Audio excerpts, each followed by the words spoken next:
ভারতীয় রেল গ্রীষ্মকালের ভিড় সামাল দেওয়ার জন্য বিশেষ সামার স্পেশাল ট্রেন চালু করেছিলেন, যে ট্রেনগুলির মধ্যে অনেকগুলিকেই বর্ধিত সময়ের জন্য চালানো হচ্ছে। এই তালিকায় সম্প্রতি আরও দুটি ট্রেন যুক্ত হয়েছে, সেগুলি হলো Howrah new Jalpaiguri Howrah summer special এবং শিয়ালদা থেকে আসামের জাগিরোড পর্যন্ত সামার স্পেশাল।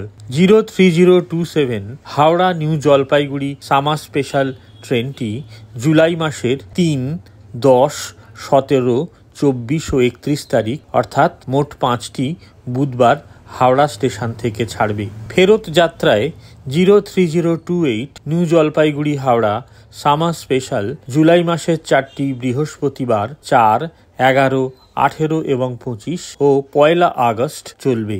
অপর ট্রেনটি 03105 শিয়ালদা জাগিরোড সামার স্পেশাল জুলাই মাসের 4টি শুক্রবার 5, 12, 19 ও 26 5টি ট্রিপে শিয়ালদা থেকে ছাড়বে এবং 03106 জাগিরোড শিয়ালদা সামার স্পেশাল ট্রেনটি মোট 4টি রবিবার জুলাই মাসের 6, 13, 20 এবং 27 তারিখে চলবে। পূর্বে ঘোষিত এই ট্রেনগুলির স্টপেজ এবং সময় সারণী একই থাকবে। বর্ধিত সময়ে যাত্রা করা সামার স্পেশাল ট্রেনগুলির অনলাইন এবং অফলাইন রিজার্ভেশন ইতিমধ্যেই শুরু হয়ে গিয়েছে।